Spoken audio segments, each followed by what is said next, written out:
Stock market है उसका पुष्पा है, फायर है, ये फायर झुकेगा नहीं। तो bank Nifty is the Pushpa of the stock market right now. और नमस्कार दोस्तों, मैं भरत झुंझुनवाला आप सबका स्वागत करता हूं आपके YouTube चैनल पे। आज की तारीख है 26 फरवरी 2022 और क्योंकि वीकेंड का समय है तो हमारा बाजार शॉर्ट वीकेंड एनालिसिस का भी समय है। काफ़ी एक्साइटिंग वीक रहा। लास्ट वीक थर्सडे को ज़बरदस्त सेलिंग देखने को मिली, फ्राइडे को बहुत अच्छा रिबाउंड और फिर फ्राइडे को शाम को यूएस मार्केट्स भी बहुत अच्छा रिबाउंड करते हैं। और ऑलमोस्ट आप ये देख सकते हैं कि जो लॉस जो थर्सडे को हुआ था वो पूरा रिकवर कर लिया है यूएस मार्केट्स ने तो कर लिया है, और उम्मीद करते हैं कि इंडियन मार्केट्स भी मंडे को कर लेंगे। जैसे मैंने आपको कहा कि बहुत एक्साइटिंग है, चार्ट्स पे बहुत कुछ है दिखाने को, बहुत सेक्टर्स के बारे में बात करेंगे, स्टॉक्स के बारे में बात करेंगे, कमोडिटीज़ के बारे में बात करेंगे। तो फ्रेंड्स बने रहिए हमारे साथ।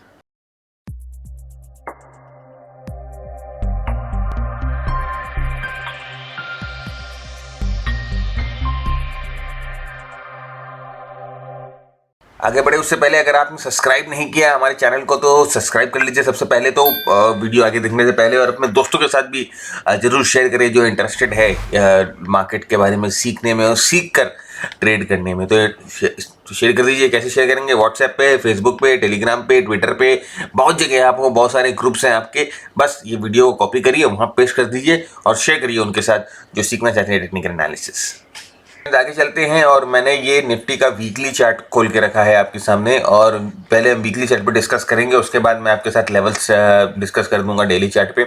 तो वीकली चार्ट पे फ्रेंड्स अगर देखिए, मैंने आपको पिछले बार भी आपसे यही बात हुई थी और आपके साथ यही डिस्कशन किया था कि वीक ऑन वीक बेसिस पे अगर हम कंपेयर करें निफ्टी को या वीक ऑन वीक बेसिस पे एनालिसिस करें तो हमें ज़्यादा क्लैरिटी मिलती है। तो यहाँ पर देखिए, आप अगर पिछले वीक से इस वीक की अगर हम बात करें तो पिछले वीक से इस वीक की बात करें तो इस वीक जो प्राइस चेंज हुआ है वो 3.5% ही हुई है। राइट, आप देखिए इस वीक में जो प्राइस चेंज हुआ है वो 3.5% ही हुई है। तो कोई ऐसा बहुत बड़ा धमाका वीकली बेसिस पे नहीं हुआ है। ये हमें ऐसा क्यों लग रहा है? क्योंकि अगर आप डेली चार्ट पे देखोगे तो ये जो बड़ा सेलिंग जो आई थी, जो बड़े गैप डाउन कैंडल में सेलिंग आई थी, उसके बाद ये गैप अप होके कैंडल, ये जो सेलिंग है राइट, उस दिन की जो ओपन है उसको ऑलमोस्ट मैच कर जाती है, उसके ऊपर बंद हो जाती है। और मोस्ट प्रोबेबली जिस तरह से एचजीएक्स निफ्टी दिखाई दे रही है, ये जो है वो मेरे ख्याल से इस पूरे गैप को भी बंद करने के मूड में है या बंद करने का आशा है मंडे को जब मार्केट खुलेगी। तो देखेंगे वो, अभी हम उसके बारे में कुछ नहीं बोल सकते। एचजीएक्स निफ्टी को देखकर कोई फायदा है नहीं खास। सो देखने की बात यही है कि वीक ऑन वीक बेसिस पे कुछ ज़्यादा निफ्टी को धक्का नहीं लगा है। तो फिर घबराने वाली बात क्या है? तो फिर चिंताजनक बात क्या है? चिंताजनक बात फ्रेंड्स है ये 200 दिन का मूविंग एवरेज। ये 200 पीरियड का जो मूविंग एवरेज था, जो निफ्टी बहुत दिनों से टिकाए रखी थी। आप देखो यहाँ पर ये जुलाई से निफ्टी ने इस एवरेज को टिका के रखा था, इसके ऊपर चल रही थी, इसको एक बार भी तोड़ा नहीं। और यहाँ पर ये इंस्टेंस हुआ है कि ये 200 दिन का मूविंग एवरेज टूट गया है। तो 200 दिन का मूविंग एवरेज का टूट जाना एक इंपॉर्टेंट इवेंट जरूर होता है, लेकिन इसका मतलब ये नहीं होता कि हम आउटराइट बेरिश हो जाएंगे। 200 दिन के मूविंग एवरेज को तोड़ के कई बार हो सकता है कि यहाँ पर कुछ समय के लिए निफ्टी कंसोलिडेट करे और उसके बाद पुल बैक करे। और तो जब ये 200 दिन के मूविंग एवरेज को तोड़ती है ना, और यहाँ से जब ऊपर की तरफ मूव करती है, तो the quality of pull back जो होता है वो हम लोगों को देखना पड़ता है, वो हम लोगों को रीड करना पड़ता है। अगर क्वालिटी ऑफ पुल बैक कमज़ोर होती है, अब ये क्वालिटी ऑफ पुल बैक हम कैसे देखते हैं? हम अपने आरएसआई पे देखते हैं कि क्वालिटी ऑफ पुल बैक कैसा है। हम अपने स्टोकैस्टिक्स के इंडिकेटर पे देखते हैं, उस पर हम लोगों ने एक सिग्नल बना रखा है कि क्वालिटी ऑफ पुल बैक कैसा होता है। ये हमारा मार्केट टाइमिंग मॉडल है। हम अपने मार्केट टाइमिंग मॉडल जो होता है हमारा, देखिए यहाँ पर ग्रीन हमें बता देता है कि भाई यहाँ पर आप लॉन्ग कर सकते हो, फिर ये येलो हो जाता है यहाँ पर, मतलब कि आपको लॉन्ग नहीं करना है। फिर यहाँ पर वापस ग्रीन हो जाता है जो आपको लॉन्ग होने के लिए बता देता है। रेड हो जाता है, इसका मतलब तो यहाँ तो बेचना है उल्टी की। तो मार्केट टाइमिंग मॉडल यहाँ पर भी देखिए, ये भी हमें बता देता है कि किस समय आपको करना है। ये देखिए, ये हमारा मार्केट टाइमिंग का वॉलेटिलिटी मॉडल है। तो हम ये सब एक दो चीज़ों को मिलाकर, एक दो चीज़ों को देखकर फिर डिसीजन लेते हैं कि वेदर ये जो पुल बैक आया है ये एक स्ट्रेंथ वाला पुल बैक है, क्या हमें खरीदना चाहिए, क्या यहाँ पर जो फॉल है वो रुक जाएगी, या it is just a type of weak pull back, corrective pull back, उसके बाद मार्केट नीचे की तरफ रिज्यूम कर जाएगी। तो ध्यान इसी में देना है कि आने वाले हफ्ते में हमें क्वालिटी ऑफ पुल बैक को देखना है कि क्वालिटी ऑफ पुल बैक कैसा होता है, और उसके बाद हम अपना फाइनल डिसीजन लेंगे कि हमें सेल ऑन राइज करना है कि नहीं। अभी बहुत it is very early. Number one देखिए, अभी आप देख रहे हो कि ट्विटर पे, सोशल मीडिया पे बहुत जनों ने डिक्लेयर कर दिया कि बेयर मार्केट आ चुका है, we are officially into a bear market. जी, इतनी जल्दी से हम इस चीज़ को डिसाइड नहीं कर सकते कि बेयर मार्केट आ गया है कि नहीं आ सके इतनी जल्दी से, क्योंकि अगर मैं आपको कहीं बाहर पीछे में दिखाऊं, राइट, तो आप यहाँ पर देखिए इस समय जुलाई 2019 में भी हम लोगों ने 200 दिन का मूविंग एवरेज तोड़ा था। यहाँ जुलाई 2019 में भी हम लोगों ने 200 दिन का मूविंग एवरेज तोड़ा था। कुछ हफ्तों के लिए, महीने भर के लिए, 1.5 महीने के लिए हम कंसोलिडेशन में थे, और उसके बाद देखिए 200 दिन के मूविंग एवरेज के ऊपर हम वापस चले गए थे, और यहाँ पर देखिए हमें एक मूव मिली थी अच्छी। अगर आप देखोगे 200 दिन के मूविंग एवरेज के बाद जब हमने ऊपर गया था, तो हमें यहाँ से इंडेक्स पे 10% की मूव ऊपर मिली थी। उसके बाद ये कोविड क्रैश आ गया था, जो कि एक एबनॉर्मल इवेंट है। लेकिन हाँ, ये मैं आपको ये बोल रहा हूँ कि 200 दिन का मूविंग एवरेज तोड़ देना या टूट जाना is not an sign of bear market. ये चीज़ अपने दिमाग से सबसे पहले हमें निकाल देनी होगी। बहुत बड़ा मिथ है जो हम अपने रह के, और प्लीज़ सोशल मीडिया में ये जो एनालिस्ट हैं वो कुछ जानते नहीं हैं, इधर उधर से उठा के सामान, किसी का आर्टिकल पढ़ लिया, कहीं से पढ़ लिया और वो आगे छाप दिए। तो I think that it is too early to call it a bear market और too early to call it a sellers market. हमें ये पुल बैक की कंडीशंस को देखनी होगी। एक और चीज़ अगर आप देखो, तो अगर हम मूविंग एवरेज को एक बार भूल जाए, राइट, जो अगर हम मूविंग एवरेज को एक बार भूल जाए, तो आप देखिए हम एक इंपॉर्टेंट प्राइस सपोर्ट पे है। ये एक बहुत इंपॉर्टेंट प्राइस सपोर्ट है। तो हमने एक इंपॉर्टेंट प्राइस सपोर्ट से बाउंस किया है। We just keep aside moving average for some time. एक इंपॉर्टेंट प्राइस सपोर्ट से हम लोगों ने बाउंस किया है। ये भी एक इंपॉर्टेंट इवेंट है, राइट। और यहाँ पर अगर हम ऐसे एक ट्रेंड लाइन बनाते हैं, तो देखिए अब अगर आने वाले हफ्ते में हमें यहाँ से एक ट्रेंड लाइन ब्रेक मिल जाता है, ऊपर की तरफ स्ट्रॉन्ग ट्रेंड लाइन ब्रेक मिल जाता है, तो इसका मतलब ये क्या होता है? इसका मतलब ये प्राइस एक्शन वापस पॉजिटिव होने की कोशिश कर रही है। और इस लेवल से देखिए, अगर भी हम सोल प्राइस एक्शन की बात करें, केवल प्राइस एक्शन की बात करें, कोई इंडिकेटर की बात नहीं करें, तो मुझे यहाँ पर एक सपोर्ट दिखाई दे रहा है। और अगर ये सपोर्ट ऊपर की तरफ टूटता है, then we are again into trend resumption. ये जो ट्रेंड है नीचे की तरफ जो होने वाला था, ये वापस ऊपर की तरफ रिज्यूम हो जाएगा। सो आई थिंक अपना बायस बिल्कुल भी बेरिश मत करिए, क्योंकि अगर आप इस बेरिश बायस के साथ जाएंगे मार्केट में कि मार्केट में हमें बढ़ते ही हर एक राइस को सेल करना है या डेड कैट बाउंस है, ऐसा कुछ अगर इस बायस से अगर आप जाएंगे, तो फ्रेंड्स बहुत बड़ा नुकसान हो जाएगा। आप नंबर वन, एक तो आप शॉर्ट भी नहीं ले पाओगे, नंबर टू वो जो बायस है आपको सही लॉन्ग लेने से भी रोकेगा। तो इस चीज़ का ध्यान रखिएगा कि टेक्निकल पे काम करिए, टेक्निकल फिल्टर्स पे काम करिए, एकदम न्यूट्रल रहिए। जो जैसा टेक्निकल बोलता है, जैसा प्राइस एक्शन बोलता है, वैसा आप काम करिए। तो इस चीज़ का ध्यान जरूर रखिएगा। अब आ जाते हैं हम डेली चार्ट पे, और डेली चार्ट पे देखेंगे फ्रेंड्स, तो ये जो गैप डाउन हुआ है, ये गैप डाउन देखिए 200 दिन के मूविंग एवरेज के पास से हुआ है। तो ये एक बहुत इंपॉर्टेंट लेवल तो है, राइट, हम इसको इग्नोर कर ही नहीं सकते, और मैं आपको इसको इग्नोर करने के कह भी नहीं रहा। और एक और अगर आप चीज़ देखोगे, जो 16,800 का एक लेवल था, अगर आप ध्यान दो, ये जो 16,800 का एक लेवल था, मैं ऐसे हटा देता हूँ, 16,800 का लेवल अगर आप देखोगे, तो निफ्टी ने इस 16,800 के लेवल के साथ काफ़ी समय बिताया है, काफ़ी फ्लर्ट किया है निफ्टी ने इस 16,800 के लेवल के साथ, और फाइनली निफ्टी ये 16,800 के लेवल को तोड़ती है, राइट। यहाँ देखिए, यहाँ पर भी समय बिताया 1 2 3 4 5। डॉक्टर, हम अपने वेबसाइट पे डेली ब्लॉग डालते हैं, मैं आपको दिखाता हूँ। देखिए यहाँ पर अब अगर आप आओगे, तो यहाँ पर हम वेबसाइट पे अपनी डेली ब्लॉग डालते हैं, जहाँ पर हम मार्केट के बाद मार्केट कैसा रहा है, मार्केट ने क्या किया है, उसको हम डिस्कस करते हैं। यहाँ पर देखिए चार्ट्स के साथ डिस्कस करते हैं। तो ये जनरली हम सेम डे इवनिंग में डाल देते हैं, तो उसको भी आप इस डेली ब्लॉग को भी पढ़कर आपको एक बहुत क्लैरिटी मिल जाती है आने वाले क्या मार्केट कैसा बिहेव करना चाह रहा है, क्या मार्केट की गति हो सकती है। तो डेली ब्लॉग को आप जरूर रेफर करिएगा। मैं शेयर कर देता हूँ, अपने टेलीग्राम चैनल पे भी शेयर कर देता हूँ, ट्विटर हैंडल पे भी शेयर कर देता हूँ, सब जगह शेयर कर देता हूँ। तो कहीं पर भी आप अगर मेरे को फॉलो कर रहे हो, या जो टेलीग्राम पे या ट्विटर पे, तो आप इसका ट्रैक रख पाओगे। तो कमिंग बैक, ये देखिए 16,800 का जो लेवल है वो एक इंपॉर्टेंट लेवल जो एक सपोर्ट की तरह काम कर रहा था। अब अगर ये एसआर फ्लिप होना है, जिसे हम बोलते हैं सपोर्ट रेजिस्टेंस बन गया, रेजिस्टेंस सपोर्ट बन गया, एक इंपॉर्टेंट इवेंट होता है, अगर ऐसा कुछ होना है तो देखिए यहाँ पर क्या हुआ, ये मार्केट इस सपोर्ट को तोड़ा 16,800 को। अब हमें चाहिए, अगर ये समझिए यहाँ से वापस एक पुल बैक देता है और ये 16,800 पे आके रेजिस्टेंस खा लेता है और कुछ ऐसा करता है, जब दिक्कत वाली बात है, जब हम बोलेंगे यस ये मार्केट जो है सेल ऑन राइज मार्केट बन चुका है, हर एक जो राइज आती है उसको सेल करो, और उसके बाद जो इंपॉर्टेंट एरिया जो हमें अपना सपोर्ट का दिखाई दे रहा है वो ये वाला एरिया सपोर्ट का हमें दिखाई दे रहा है।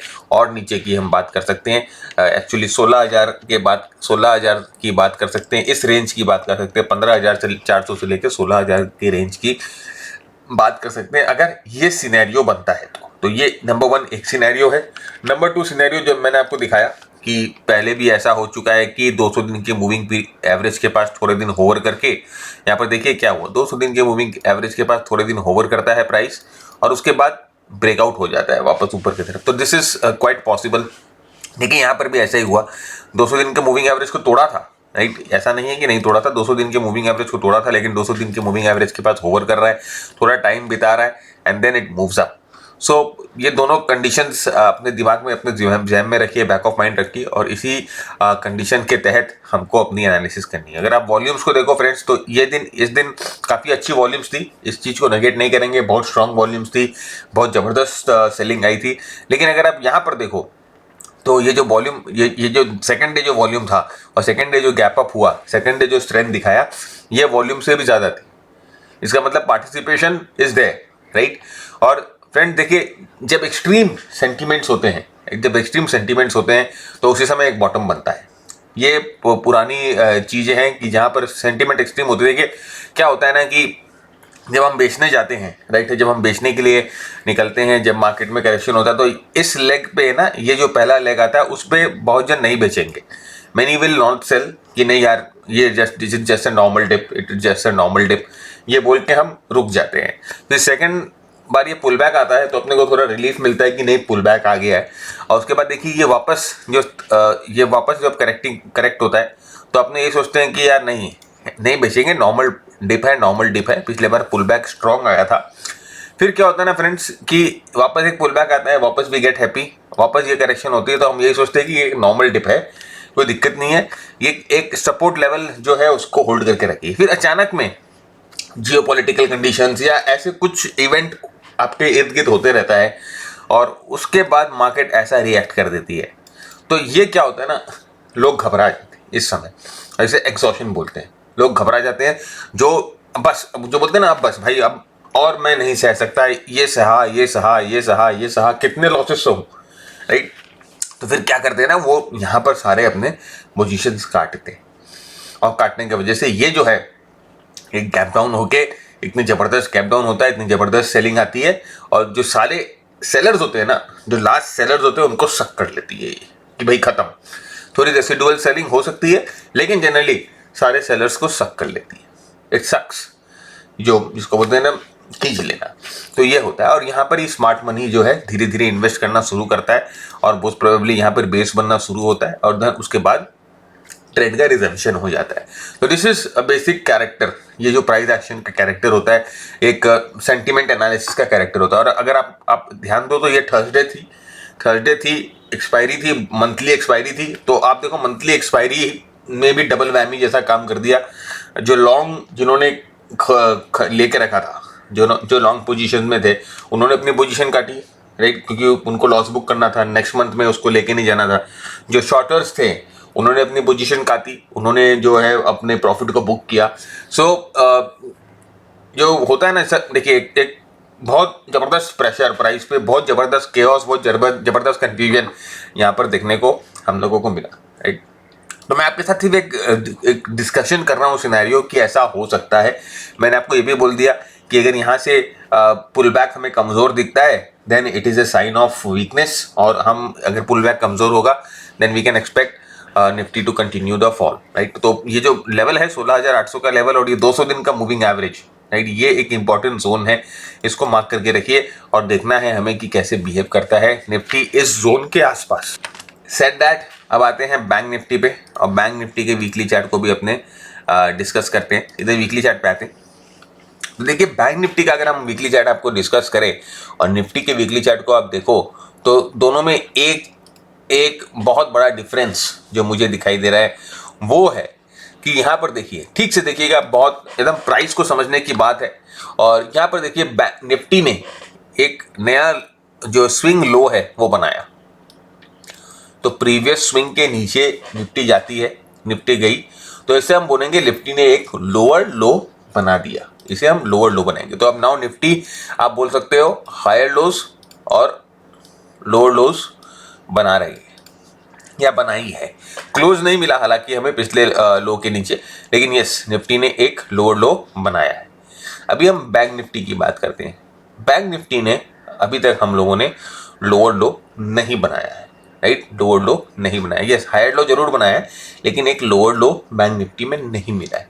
इसका मतलब बैंक निफ्टी जो है वो निफ्टी से स्ट्रांग है। प्राइस एक्शन वाइज अगर आप देखो निफ्टी से स्ट्रांग है। हाँ, ये भी 200 दिन के मूविंग एवरेज के नीचे बंद हुआ, इसमें इसको डिनाई नहीं करेंगे, लेकिन यहाँ पर भी देखिए ये 200 दिन के मूविंग एवरेज के नीचे बंद हुआ था, क्या हुआ, ये वापस रिबाउंड किया। तो 200 दिन के मूविंग एवरेज के नीचे बंद हो जाना इसका मतलब ये नहीं होता है कि बेरिश हो, आउटराइट बेरिश। ये मैंने आपको अभी थोड़ी देर पहले ही डिस्कस किया था। क्वालिटी ऑफ रिबाउंड देखनी पड़ती है। तो ये देखिए ये 200 दिन के मूविंग एवरेज के नीचे बंद हुआ एंड देन इट और यहाँ पर भी देखिए आप एक अच्छा रिबाउंड, इसके अगर टेल को देखो तो एक अच्छा रिबाउंड आपको मिला। इनफैक्ट बैंक निफ्टी में जो रिबाउंड हुआ फ्राइडे को, that was more stronger than the rebound that we saw in Nifty, right. तो बैंक निफ्टी जो है वो अभी जो इंडेक्स है, राइट, अभी जो इंडेक्स है, अभी जो स्टॉक मार्केट है उसका पुष्पा है, फायर है, ये फायर झुकेगा नहीं। तो bank Nifty is the Pushpa of the stock market right now. और अगर ये झुक गया, अगर पुष्पा झुक गया देन खत्म, पुष्पा झुकेगा नहीं, फायर एम आई। तो वही है यहाँ पर देखिए bank Nifty has not made a new low, right, new lower low rather, और bank Nifty is more stronger than the Nifty and it is outperforming Nifty. ये निफ्टी को आउट परफॉर्म कर रही है। This is a very very strong and this is a very very important event.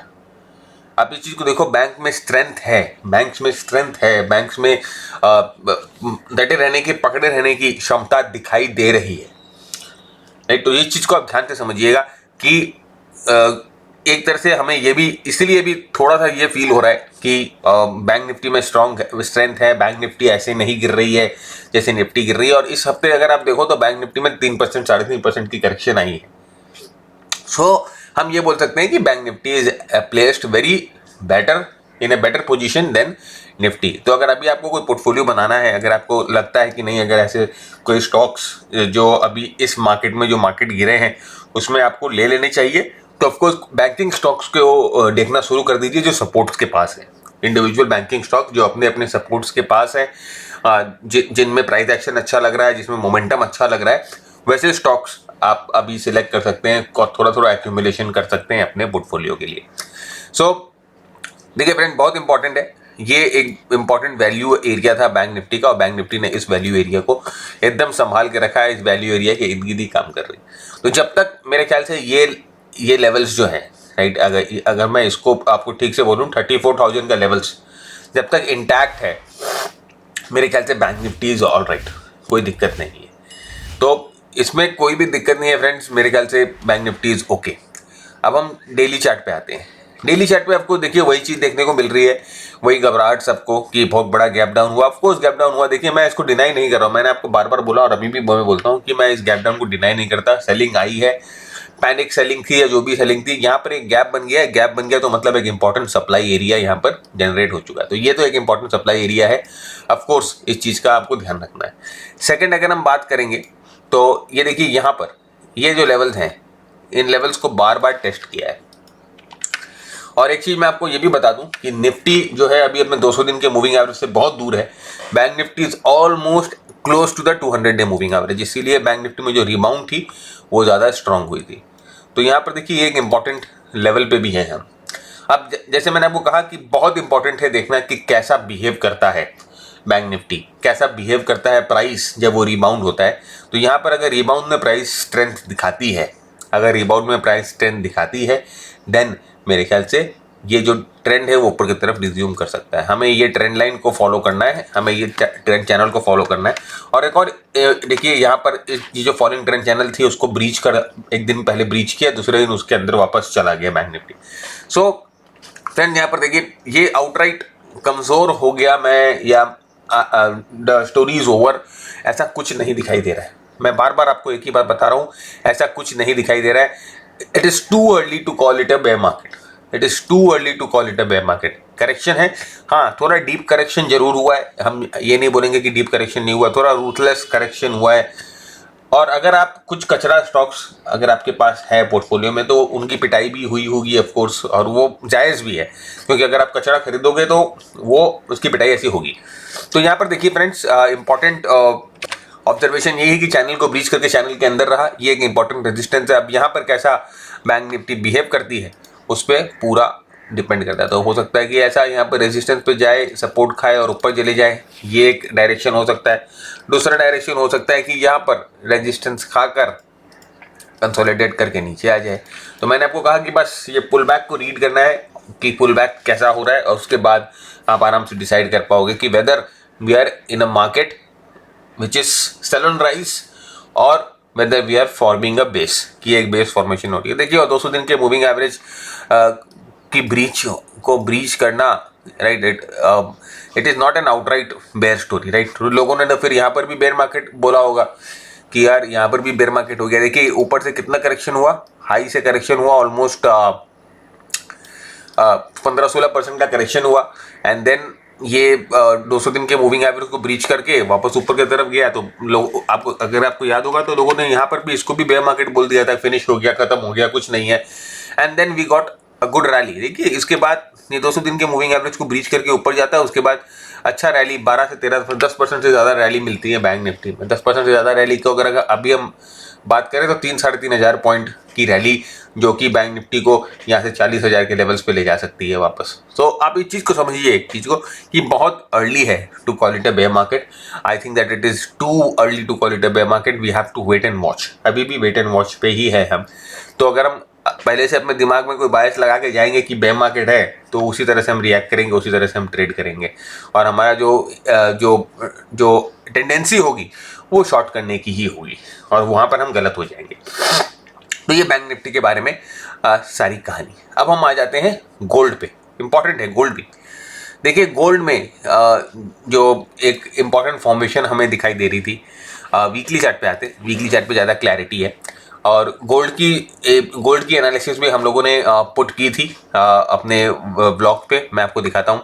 और देखिए बहुत clarity अगर आपको मिल जाती है, आप उसको अगर ठीक से समझो कि मैं क्या कहना चाहता हूँ। 17 तारीख को हम लोगों ने एक पब्लिश किया था। यहाँ पर अगर आप देखो तो ये देखिए यहाँ पर हम लोगों ने गोल्ड के बारे में, गोल्ड जो बाहर का जो लेवल है, यहाँ पर देखिए हम लोगों ने यहाँ पर किया था कि expected to continue towards 15 and 1960 in short term, right. कि मतलब कि जब उस समय गोल्ड यहाँ पर ट्रेड कर रहा था, आप देखिए $1886 में, और हम लोगों ने ये अनुमान लगाया था कि अगर ये $1960 के आसपास अगर चला जाता है इसकी वैल्यू, देन ये पहला टारगेट है 1915 से 1960, एंड देन अगर वो इस शॉर्ट टर्म लेवल्स को होल्ड करता है, it sustains over the short term levels, then 2050 की लेवल्स तक वो टच कर सकता है। तो यहाँ पर क्या हुआ फ्रेंड्स, अब देखो कि मैं आपको गोल्ड का बाहर का ही चार्ट दिखाता हूँ, वो बेटर रहेगा क्योंकि आप रिलेट कर पाओगे कि मैं क्या कहना चाह रहा था।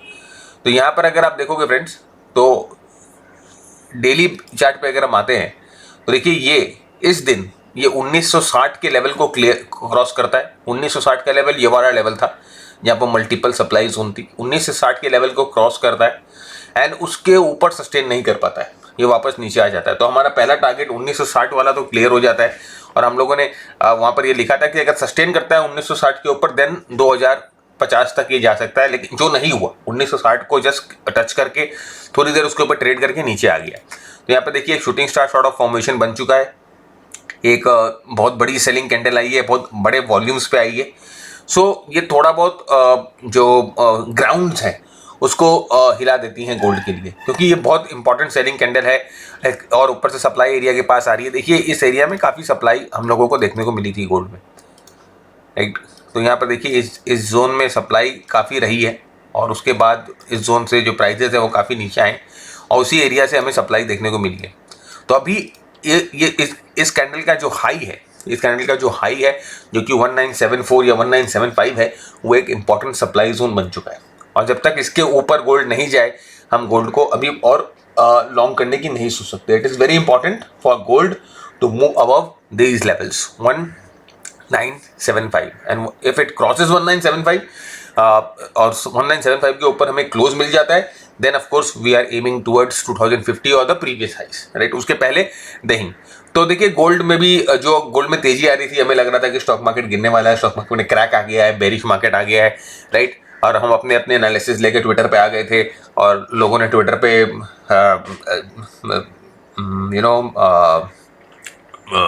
वो एनालिसिस करना भी शुरू कर दी थी कि बेयर मार्केट आ गया है। सो यहाँ पर दूसरे ही दिन पलट जाता है, सारी हिस्ट्री और सारी जो ज्योग्राफी है वो पलट जाती है और ये नीचे आता है वो दिखाई देता है आपको। सो फ्रेंड्स यही मैं बता रहा हूँ गोल्ड के बारे में कि 1975 एक इंपॉर्टेंट रेजिस्टेंस बन चुका है और जब तक 1975 के ऊपर नहीं जाता gold is into a sideways zone. और ये अगर साइडवेज जोन में चला जाता है देन हम ये बोल सकते हैं कि स्टॉक मार्केट, मतलब लोगों जो सेफ हेवन मानते हैं ना गोल्ड को कि सेफ हेवन है एक तरह से, वो परसेप्शन चेंज हो जाती है, लोग वापस इक्विटीज़ और दूसरी जगह पर आकर ट्रेड करना शुरू कर देते हैं। तो इट इज़ वेरी इंपॉर्टेंट, ये एक बहुत इंपॉर्टेंट डेवलपमेंट थी जो मेरे को आपके साथ शेयर करनी थी। तो हम लोगों ने डिस्कस कर लिया गोल्ड, हम लोगों ने डिस्कस कर लिया निफ्टी, बैंक निफ्टी, और एक बार हम बात करेंगे ग्लोबल मार्केट्स की। ग्लोबल मार्केट्स में अगर आप देखोगे यूएस 500 के चार्ट्स को देखते हैं तो देखिए यूएस 500 के चार्ट्स यहाँ पर ये एक हैमर बनाया, ध्यान से समझिएगा फ्रेंड्स। मैं आपसी वीकली चार्ट की बात कर रहा हूँ। वीकली चार्ट में देखिए यूएस 500 ने पॉजिटिव क्लोज दिया है, नेगेटिव क्लोज हुआ ही नहीं। अगर ये इवेंट्स, अगर फ्राइडे को मार्केट हमारी बंद हो गई थी और अगर सैटरडे को हमारी मार्केट खुली रहती तो इस वीक का भी हमारा जो रीडिंग है वो पॉजिटिव रीडिंग आ जाता, हम एक नेगेटिव रीडिंग में नहीं जाते। एनीवेज यहाँ पर देखिए ये एक पॉजिटिव क्लोजिंग दिया है, यहाँ पर एक हैमर है और ये हैमर के लो को, वीकली हैमर है फ्रेंड्स, दो वीकली हैमर बनने का मतलब अगर आप नहीं समझते हो तो फिर आपने टेक्निकल एनालिसिस के बारे में कुछ समझा ही नहीं। 2 weekly hammers on account of very high volumes, above average volumes. 2 weekly hammer बन रहे हैं अबव एवरेज वॉल्यूम्स में, बहुत बड़ा इंडिकेशन है, बहुत बड़ा इंप्लीकेशन है ये जो आपको बताया जा रहा है। आप एक काम करो, एक बैक टेस्ट करो जाकर अपने चार्ट्स पे कि जब जब 2 वीकली हैमर्स बने हैं 3 से 4 कैंडल के डिफरेंस के बीच में, तब क्या हुआ है। Just go and back test it, आपको मजा आएगा, कुछ नया सीखोगे। मेरे बोलने का मतलब ये है। सो वीकली हैमर्स बने हैं, बहुत स्ट्रॉन्ग प्राइस एक्शन है और बहुत जबरदस्त रिबाउंड हुआ, राइट। S&P 500 111 पॉइंट बढ़ती है, 2% से ज़्यादा, ऑलमोस्ट 3% बढ़ती है। कितनी ओकेजन्स में ऐसा हुआ है, ऐसा कितना ओकेजन में हुआ है कि S&P 500 अगर आप जाके देखो कि 3% बढ़ती है, राइट। वो जब एक बॉटम जब बनाने की कोशिश करती है उस समय S&P 500 जो है 3-3.5% बढ़ती है। अभी आप US 30 का देखेंगे, अगर हम डाउ जोन्स को भी देखेंगे तो सेम टाइप ऑफ फॉर्मेशन देखिए, अबव एवरेज वॉल्यूम्स, ये अबव एवरेज वॉल्यूम्स है। और ये देखिए जो लास्ट में जो अभी बीच में जो वॉल्यूम्स दिख रही थी वो कमजोर होती हुई दिखाई देने लग गई। तो अबव एवरेज वॉल्यूम्स में हम मूव कर रहे हैं, राइट। तो प्राइस एक्शन, अगर हम मूविंग एवरेज हटा दें तो प्राइस एक्शन के हिसाब से we are very strong, rebound बहुत स्ट्रॉन्ग है। यस, अब यहाँ से कैसा कंटिन्यूएशन होता है उसको देखना बहुत ज़रूरी है। तो ये चीज़ एक इम्पॉर्टेंट फॉर्मेशन देखिए। यूएस अगर आप देखोगे जो स्मॉल कैप है उसमें भी अच्छी तेजी आई है। अगर आप यहाँ पर आप नैस्डैक देखोगे, नैस्डैक 5% बढ़ा है friends, it's not a joke. Nasdaq भी ऑलमोस्ट काफ़ी स्ट्रॉन्ग रिबाउंड हुआ है, 5% नहीं लेकिन रिबाउंड हुआ है। अगर आप डेली कैंडल देखोगे तो ये देखिए कितना बड़ा, इसको बुलिश बेल्ट होल्ड बोला जाता है इस कैंडल को। तो बहुत अच्छा रिबाउंड मार्केट में मिला है वीकली बेसिस पे। यूएस मार्केट्स तो नेगेटिव क्लोज नहीं हुए, राइट। इंडियन मार्केट्स और Asian markets of course negative close हुए, लेकिन US market week on week basis negative close नहीं हुआ है, ये हमें ध्यान रखना है। तो ये हमें बताता है कि एक स्ट्रॉन्ग सपोर्ट है। अब अगर आप बिटकॉइंस पे अगर आएंगे तो बिटकॉइंस देखिए फ्रेंड्स काफ़ी स्टेबल लग रहा है। देखिए ये सब जो स्पेकुलेटिव एसेट्स होते हैं, bitcoin is a speculative asset, crypto is a speculative asset. तो जब इस तरह का कमोशन, इस तरह का कंफ्यूजन जब होता है वर्ल्ड वाइड, तो लोग क्या होता है कि सेफ हेवन में जाते हैं। They try to move into safe havens, right, जहाँ पर ज़्यादा फ्लक्चुएशन नहीं हो, ज़्यादा वॉलेटिलिटी नहीं हो और ज़्यादा वहाँ पर गिरने के आसार नहीं हो। तो उस समय क्या होगा ना, बिटकॉइन से लोग पैसे निकालना शुरू कर देंगे। They will start to dump bitcoin, they will start to dump cryptos. तो वो ऐसा नहीं हुआ इस वीक में भी बिटकॉइन अगर आप देखोगे जो मूवमेंट, जो एक हैमर टाइप की मूवमेंट बना के अच्छे स्ट्रॉन्ग वॉल्यूम्स पे बना के दे रही है, मोमेंटम भी सपोर्ट पे है, प्राइस भी सपोर्ट पे है। सो आप इस चीज़ को, एक सीधी सीधी बात, मुझे हर एक चीज़ यही कंक्लूजन की तरफ मुझे डाइवर्ट कर रही है कि the worst may be behind us for the markets, हम ये कह सकते हैं। लेकिन again we need the confirmation from the price, right. We can say that the worst may be behind us. हमें जो खराब दिन देखने थे मार्केट्स के, हम लोगों ने देख लिए। Now we are getting ready for good days ahead in the market. और अगर आप यहाँ पर देखिए, ये जो ये इंडेक्स है, ये काफ़ी डिस्कशन हो रही थी हमारी मेंटीज के साथ, तो इसीलिए हम लोगों ने थोड़ा उसमें मार्किंग किया था। देखिए ये मॉस्को का इंडेक्स है, मॉस्को स्टॉक एक्सचेंज। तो अगर आप देखोगे, ये कोविड के लोस को ऑफकोर्स इसने तोड़ा और उसके बाद ऑलमोस्ट एक अच्छा ज़बरदस्त रिबाउंड मॉस्को स्टॉक इंडेक्स ने दिया। सो ये इंडेक्स भी एक बहुत बड़े इंपॉर्टेंट सपोर्ट से रिबाउंड कर रहा है। वीकली चार्ट है, वीकली सपोर्ट चार्ट है, तो बहुत स्ट्रांग सपोर्ट होगा ऑफकोर्स। सो हम ये चीज़ आराम से देख सकते हैं कि इसमें आप ये बोल सकते हो ये तो बेयर मार्केट में आ चुका है, ये तो ऑफ कोर्स बेयर मार्केट में है। लेकिन हाँ, बाकी global markets isn't into bear markets. मैं वापस इस चीज़ को कहना चाहता हूँ कि बाकी ग्लोबल मार्केट्स अभी बेयर मार्केट में नहीं है, बहुत अर्ली है। आप यूके के मार्केट्स को देखो, देखिए यूके के मार्केट्स जो है काफ़ी रिबाउंड कर रहे हैं, अपने ऑल टाइम हाइस के पास हैं। तो एक बार ब्रेकआउट होता तो यूके का मार्केट भी काफ़ी स्ट्रांग होगा। So friends, to be very very frank, right, I don't think that we are drawing a case of bear market scenario, not right now, okay। अभी कोई bear market का case नहीं दिखाई दे रहा है। अगर आप क्रूड ऑयल देखोगे, क्रूड ऑयल में भी एक तरह का शूटिंग स्टार बन गया है $100 को छूकर। अगर आपको याद है, $100 की बात हम लोगों ने क्रूड ऑयल में बहुत दिन पहले की थी, तो $100 को जस्ट टच करके नीचे आ गया है हाई वॉल्यूम्स पे। सो मेरे ख्याल से friends, it is just telling you that there is bear market is not arrived right now. अभी बेयर मार्केट नहीं है। सो हमें अब एक बायस तो ऑफकोर्स क्रिएट नहीं करना चाहिए मन में और दिमाग में कि हमें सेल करना है और उस बायस के साथ आगे जाना है। कुछ सेक्टर्स की बात करें फ्रेंड, चलिए कुछ सेक्टर भी डिस्कस कर देते हैं आपके साथ।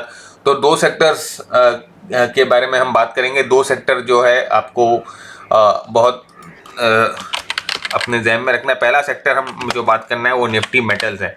निफ्टी मेटल अगर आप देखोगे तो निफ्टी मेटल ने अपनी स्ट्रेंथ जो है वो बरकरार रखी। Nifty metal wasn't falling, right. और अगर आप कोई स्टॉक, अगर कोई ग्रुप के स्टॉक अगर रिबाउंड किए, स्ट्रॉन्ग थे फॉल में, तो निफ्टी मेटल ही था। अगर आप हिंडाल्को देखोगे, VDL देखोगे, तो दे वर वेरी स्ट्रॉन्ग। तो ये एक चार्ट है निफ्टी मेटल का जो आपको अपने वॉच लिस्ट में रखना है। कुछ स्टॉक्स अगर आपको देखने हैं तो निफ्टी मेटल सेक्टर से आप देख सकते हैं। नेक्स्ट है Nifty auto. Nifty auto of course ये आपके साथ बहुत बार डिस्कस किया और अभी भी मैं डिस्कस कर रहा हूँ। इनवर्स हेड एंड शोल्डर दिखाई दे रहा है और यहाँ पर प्राइस एक्शन सपोर्ट के पास है। तो नेक्स्ट जो अगर आपको और देखिए 200 दिन के मूविंग एवरेज से बाउंस करके वापस ऊपर की तरफ जा रहा है। तो ये सब जो सेक्टर्स हैं ये सब स्ट्रेंथ दिखा रहे हैं when you are comparing to Nifty. तो निफ्टी ऑटो भी अपने वॉच लिस्ट में रखिए। और एक और सेक्टर जो कि काफ़ी फैशन में था, काफ़ी चर्चित सेक्टर था, काफ़ी बात हुई थी इस सेक्टर के बारे में, वो है निफ्टी रियल्टी। निफ्टी रियल्टी देखिए एक टर्न अराउंड स्टोरी जिसे बोलते हैं वो थी। और उसके बाद ये स्टोरी जो थी वो काफ़ी फैल चुकी थी मार्केट्स में और everybody was talking, even the media has started talking about it. और जब न्यूज़ चैनल्स, जब न्यूज़ एंकर्स बात करने लग जाते हैं ये सब स्टॉक्स के बारे में, ये सब सेक्टर्स के बारे में, जब उसके बाद थोड़ा सा भसान जरूर होता है। तो यहाँ पर ये भसान हुआ राइट। और अभी देखिए ये सपोर्ट लेवल्स पे ही है, अच्छी पुल बैक हमें मिली सपोर्ट लेवल से देखने को। और आप अगर इंडिविजुअल रियलिटी स्टॉक्स में भी देखोगे तो आपको बहुत स्ट्रेंथ मिलेगी। रियलिटी सेक्टर के ऊपर एक बहुत डिटेल्ड एनालिसिस का वीडियो इस वीक आएगा यूट्यूब पे, आप ध्यान रखिएगा, टैब रखिएगा। हम लोग बना रहे हैं रियलिटी एनालिसिस, रियलिटी की सेक्टर के ऊपर बहुत डिटेल्ड वीडियो। सो वो आपको हेल्प करेगा आगे रियलिटी सेक्टर को समझने की, और रियलिटी सेक्टर में आप कैसे इन्वेस्ट कर सकते हो उसको जानने की। तो बहुत इंपॉर्टेंट ये 3 सेक्टर ही मैं देख रहा हूँ, ये 3 सेक्टर ही मैं आशा करता हूँ कि आप देखें और इन 3 सेक्टर्स को अपने वॉच लिस्ट में रखें, इन 3 सेक्टर के स्ट्रॉन्ग स्टॉक्स को अपने वॉच लिस्ट में रखें। तो यही था आज का एपिसोड। मैं उम्मीद करता हूँ आपको पसंद आया है। पसंद आया है तो लाइक करिए, शेयर करिए, कमेंट करिए। तब तक के लिए मैं भरत झुंझुनवाला आप सबसे ज़्यादा चाहता हूँ keep earning, keep learning, keep sharing. जय हिंद, जय भारत एंड ट्रेड सेफ।